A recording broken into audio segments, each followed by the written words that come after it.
this guy right here is going to kind of symbolize.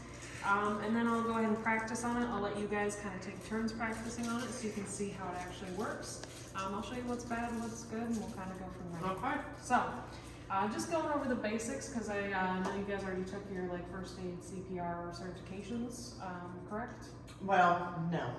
I worked as a 911 operator forever, but that was a long that does give you some it gives me a little legitimacy, but you know. But let's talk about some of the basics. Certified here anymore. I was gonna say, this is not a certification here, but this is just gonna be me giving you some basics that hopefully, if you do have to use this, even if you're not certified, you can hopefully work your way through it. So, first and foremost, when we come on the scene, we see a person collapsed on the ground. First thing we do, check to make sure the scene is safe.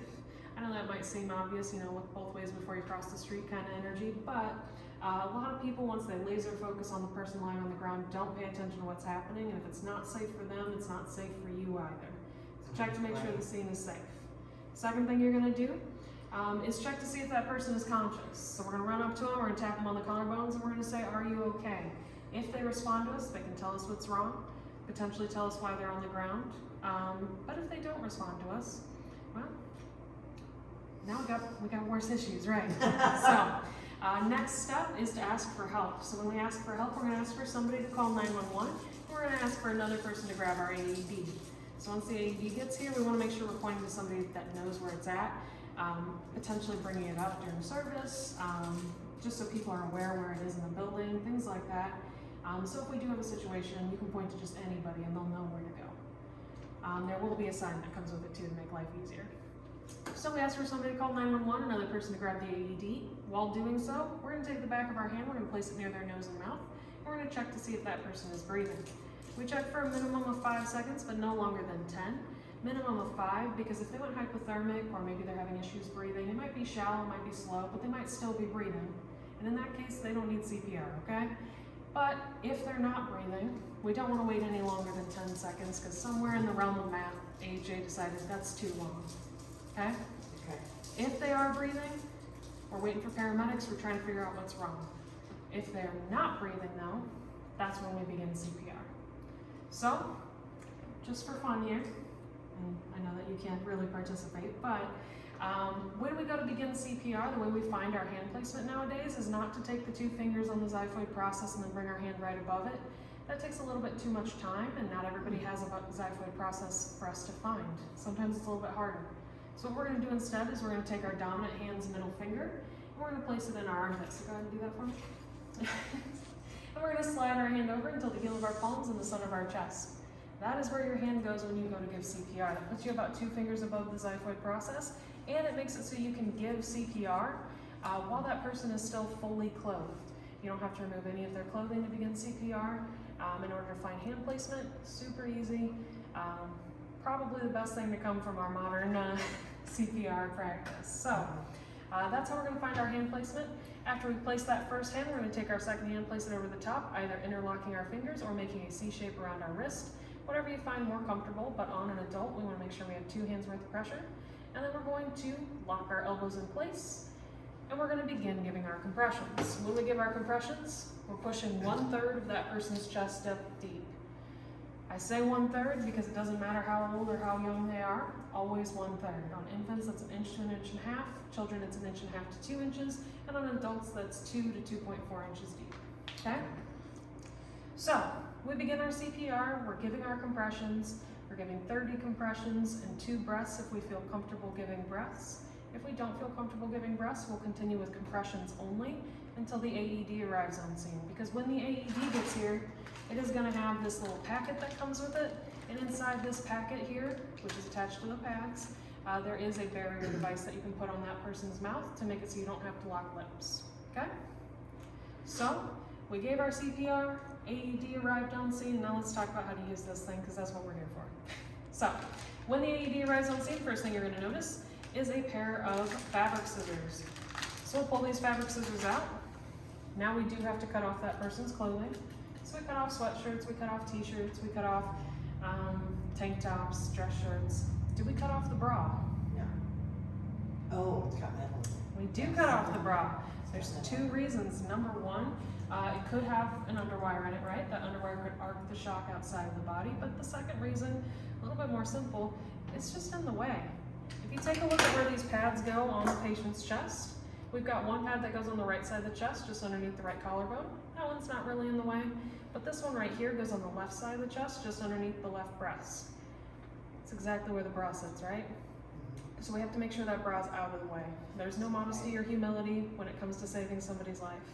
Now I know it might seem like it wouldn't be that way because this is my dummy, but these pictures on these pads are there on yours too. So when you guys get your AED, these pictures will be on your pads. This is not something that's just made for demo purposes only. So very easy to apply to that patient's chest when you get it. So I'm gonna go ahead and turn this AED on so you can hear what it sounds like when it does begin talking to you. After that, we're going to go over a couple more things inside of this pads packet, and then we're going to plug it in so you can actually see how it works. Hurry 911. Yes. Unit okay. It's nice and loud.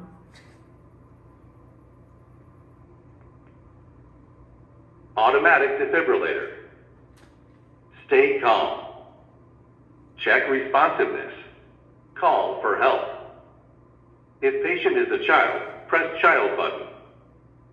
It's this button right here. Okay. That's cool.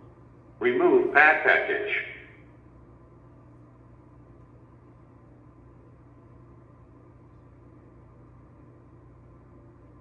Cut or tear clothing to expose patient's bare chest. Now I'm going to stop it because it is loud. Cut or tear clothing to expose patient's bare chest. Unit powering off. Because it's just going to keep saying that until it knows that the pads have been applied. Because after it says cut and tear clothing, it's going to say apply pads to patient's bare chest.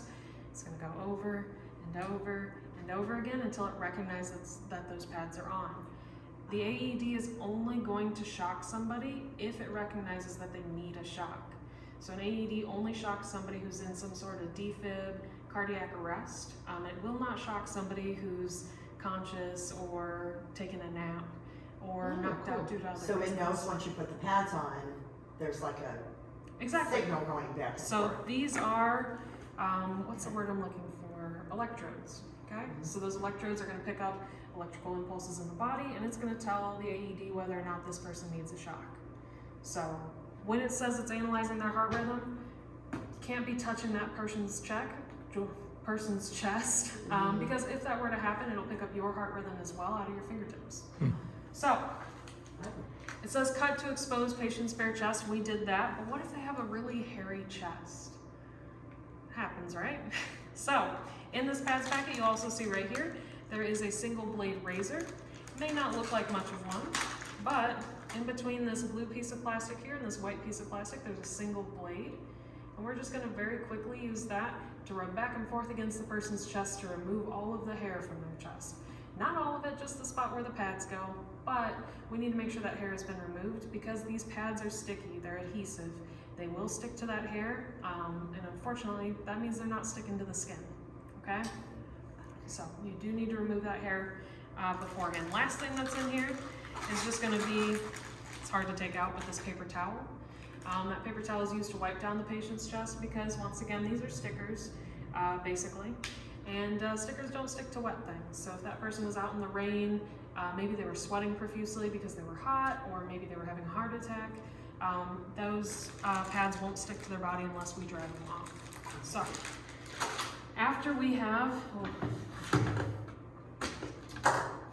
applied the pads to our patient's bare chest, it will recognize that those pads have been placed on, and it'll begin analyzing their heart rhythm, and that's what this is going to go through. So it'll go through those initial few steps. Unit first, okay. and it'll quiet down eventually. Automatic defibrillator. If patient is a child, press child button.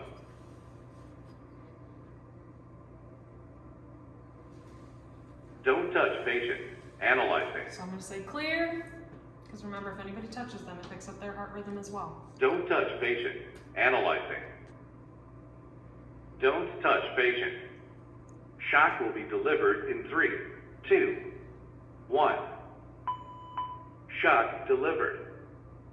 Start CPR. Push to match the tone. That's pretty cool. So our pace is 100 to 120 beats per minute, and this is going to help keep pace for us. The other thing this is doing is if you take a look at that dark purple right there that appears, that's the depth that my compressions should be. So, you notice that my hand's almost bouncing off of this dummy.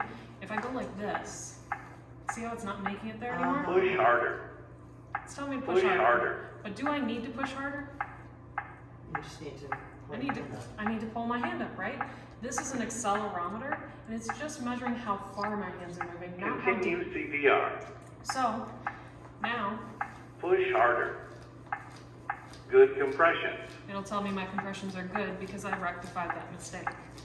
So that's how this AED works, and that's one of the main Unit powering differences off. between it and other units. So will it give the person another shock? So once every 2 minutes, it's going to reanalyze their heart rhythm. It'll basically tell you, stop CPR, stop now, do not touch the patient, analyzing heart rhythm. When it says that, you're going to say, clear. And at that point, it's going to analyze. If they need another shock, it'll give them another shock. So it does go through those motions. Yeah, the only... Hopefully the ambulance is there. I will tell you, on average, now of course, being a business, even if you don't consider church business, it's still business, right? You do have a slightly higher response time, but average response time is anywhere from 10 to 15 minutes. Not short, okay? So understand that if you guys do come across somebody who's going through cardiac arrest, try switching off as often as possible. So every time this reanalyzes their heart rhythm, switch off with somebody else. Give about 2 minutes worth of CPR, switch off with somebody else. I don't want anybody getting exhausted trying to save this person because then you won't be much help later on. So, any questions on that? So will it keep going and going and going until? It can give about 20 to 25 shocks. Oh, So, okay. that's good 40, 50 minutes, and Yeah. I hope paramedics have arrived. Considering they're just down there. Exactly. Or by Right. then that person is talking. Well, the only times that we're going to stop CPR are when the AED arrives on scene, because we're going to stop to put that AED on them, right? We'll stop if that person resuscitates, right? We're not just going to keep going saying, wait till paramedics arrive. Go and stop. Close your them. eyes, rest. Exactly. We'll go ahead and stop if somebody else takes over for us, right? If we can point to somebody else, we're getting tired, have them take over.